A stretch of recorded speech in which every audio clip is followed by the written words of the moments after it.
New York City is a living organism, a city that never sleeps, never pauses, and never stops transforming. From the moment dawn breaks, the city awakens with a roar. Skyscrapers, so tall they seem to pierce the clouds, reflect the golden morning sun, their glass facades gleaming like shards of light. Below, the streets vibrate with motion, yellow cabs honking, delivery trucks weaving through traffic, and an endless tide of people flowing along sidewalks like a river of human ambition. Every step echoes purpose, some chasing dreams, others racing against deadlines, and many simply navigating the chaos that has become New York's heartbeat. In the midst of this controlled chaos is Aidan, a young filmmaker with an insatiable curiosity for the past. His phone swings from hand to hand as he captures the city in motion, a time-lapse of life, light, and color. Neon billboards in Times Square flash like electric constellations, advertisements competing with one another for attention. Tourists hold cameras, selfie sticks, and wide-eyed wonder as locals weave around them, some oblivious, others amused. Aidan pauses for a moment, tilting his camera upward at the towering skyscrapers, imagining what stories each glass panel could tell if it could speak. His curiosity pulls him from the bright chaos into the quiet halls of the New York Public Library. Inside, dust motes dance in sunbeams streaming through giant windows. Aidan drifts along rows of leather-bound books, ancient maps, and preserved sketches. Each artifact whispers a story of a New York he can barely imagine.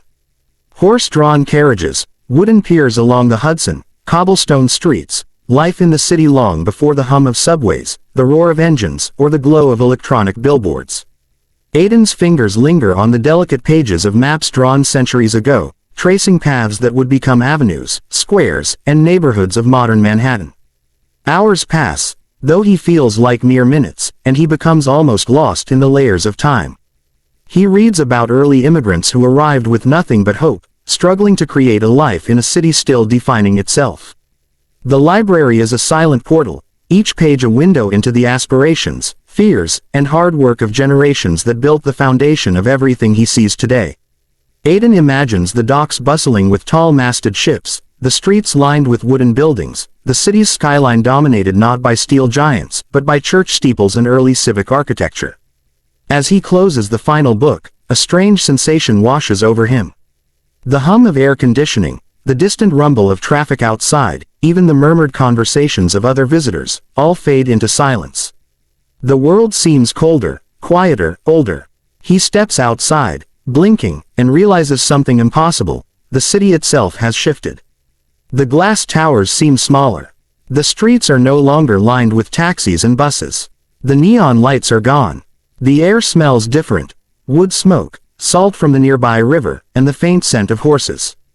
Aidan has, in some inexplicable way, crossed through time. The modern New York he knows and loves is still there in memory, but the city around him now is raw, unfinished, and alive in a completely different way. He takes a deep breath and steps forward, ready to witness the beginning of what would become the greatest city in the world. The year is 1840, and New York City is a city still in its youth, stretching its wings, finding its shape and rhythm. The streets are cobblestone, uneven beneath horse hooves and wooden wagon wheels. Gas lamps flicker along avenues, casting warm pools of light against shadows that move with the city's slow, deliberate pulse.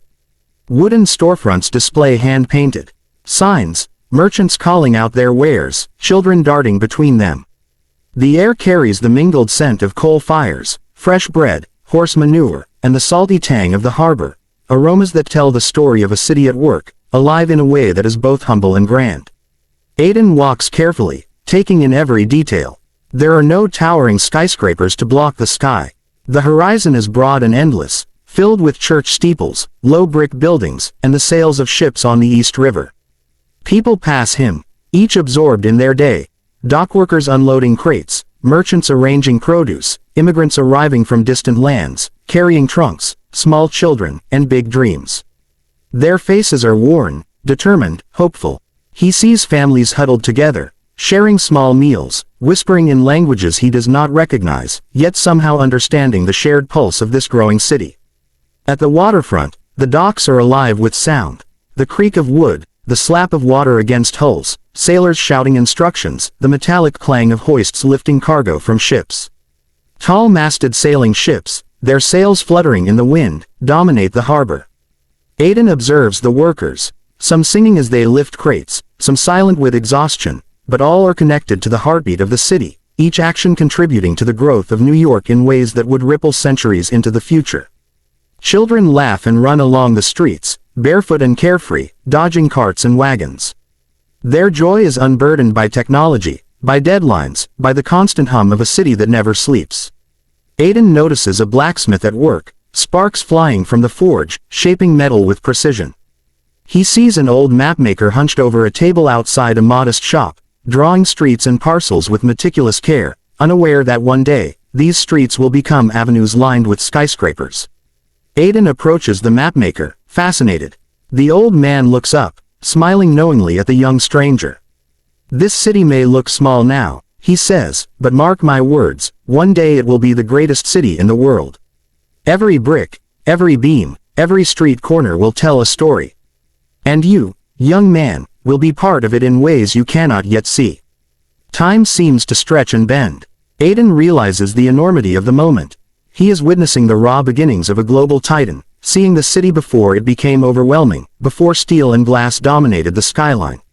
He memorizes the textures, the smells, the sounds, the essence of a New York that has been captured only in imagination, sketches, and stories until now. The wind from the harbor picks up, carrying with it a sense of inevitability and change. Aiden closes his eyes for a moment, taking it all in.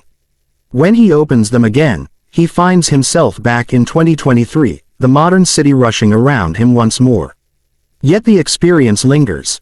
He carries in his mind the memory of 1840s streets, the resilience of its people, and the knowledge that every towering building, every flashing billboard, every taxi honking in Times Square is the result of countless small steps taken by those who came before.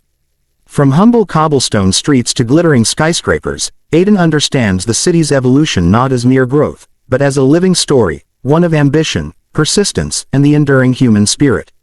New York may never sleep, but now he knows it has never truly stopped dreaming.